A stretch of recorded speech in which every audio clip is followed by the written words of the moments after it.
प्रभाग क्रमांक 26 मध्ये आलेलो आहे। 26 मध्ये मोठ्या प्रमाणामध्ये विकासाची संधी आहेत। याच निमित्ताने आज आपल्यासोबत एक सुशिक्षित असे उमेदवार आहेत। राष्ट्रवादी काँग्रेस अजित पवार गटाकडनं त्या इच्छुक आहेत। आपल्यासोबत बंगुरे पाटील सुद्धा आहेत। काय सांगाल, आज 26 मधला आपण उमेदवार आहात?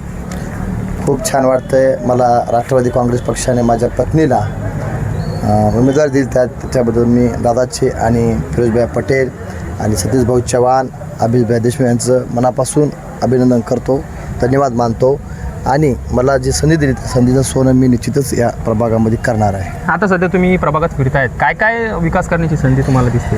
या ठिकाणी रस्त्याच्या समस्या आहेत, या ठिकाणी ड्रेनेजच्या समस्या आहेत, या ठिकाणी विजेच्या समस्या आहेत, या ठिकाणी मल्टी स्पेशालिटी हॉस्पिटल नाही, या ठिकाणी मनपाची शाळा नाही, या ठिकाणी स्मशानभूमी नाही, या ठिकाणी गुंठेवारीचा मुद्दा हा प्रलंबित आहे। या ठिकाणी आता तुम्ही एक महिला म्हणून सर्व मतदारसंघात फिरतात, महिलांच्या काय काय समस्या तुम्हाला दिसत आहेत? म्हणजे महिला असं बोलत आहेत की आम्हाला अंगणवाडी पाहिजे। ओके. अंगणवाडी, अजून बालसंस्कार केंद्र, अजून भाजी मंडी, अजून क्रीडा मैदान, असा वगैरे वगैरे समस्या आहेत। अजून तर त्यांना जास्त करून तर गुंठेवारी, पाणी ह्या समस्या जास्त आहेत। आज लाडक्या बहिणीचे सुद्धा पैसे आलेले आहेत, काय सांगाल तुम्ही? महिलांना पैसे सुद्धा मिळाले आहेत। ज्याप्रमाणे तुम्ही लाडक्या भावाच्या ज्या लाडक्या बहिणी आहेत त्याचप्रमाणे मी पण एक लाडकी बहीण आहे। तर तुम्ही जसं की तुम्ही आता मी लाडकी बहीण असल्यामुळे लाडक्या बहिणीला येणाऱ्या 15 तारखेला मतदान रूपी आशीर्वाद द्या आणि भरघोस मताने विजयी करा। तसेच आमचे 4 जे उमेदवार आहे ते पण त्यांना पण सोबत चलून घेऊन चला। निश्चितच। काय सांगाल, आज पैसे सुद्धा आलेले आहेत? महाराष्ट्राचे उपमुख्यमंत्री आणि अर्थमंत्री अजितदादा पवार यांनी ही लाडकी बहीण योजना महाराष्ट्रामध्ये पहिल्यांदा आणली।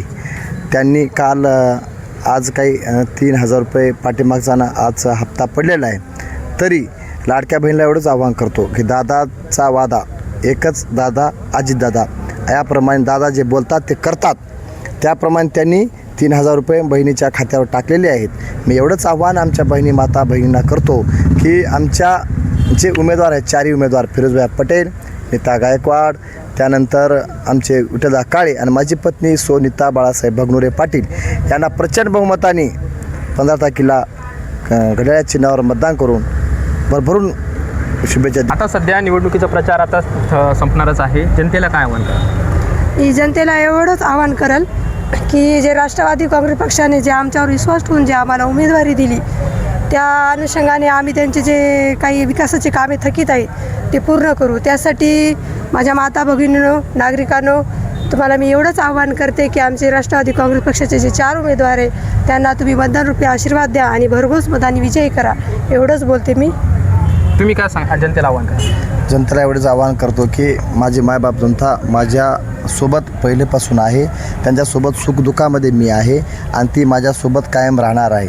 मी एवढंच आवाहन करतो त्यांना की येणाऱ्या 15 तारखेला तुम्ही घरामधून बाहेर पडा आणि राष्ट्रवादी काँग्रेसच्या फिरोजभाई पटेल, नीता गायकवाड, विठ्ठलदादा काळे आणि माझी पत्नी सोनिता बाळासाहेब बंगुरे पाटील यांना प्रचंड मताने विजय करा। आपण 16 तारखेला गुलाल तुमच्या साक्षीनं या ठिकाणी हे करू। निश्चित आपण बघतोय प्रभाग क्रमांक 26 मध्ये विकासाच्या मोठ्या प्रमाणात संधी आहे। राष्ट्रवादी काँग्रेसकडनं एक सुशिक्षित अशी महिला उमेदवार म्हणून राष्ट्रवादीने दिलेला आहे। निश्चितच येणाऱ्या काळात महिलांचा प्रश्न त्या निश्चित सोडवतील अशी अपेक्षा व्यक्त करूया।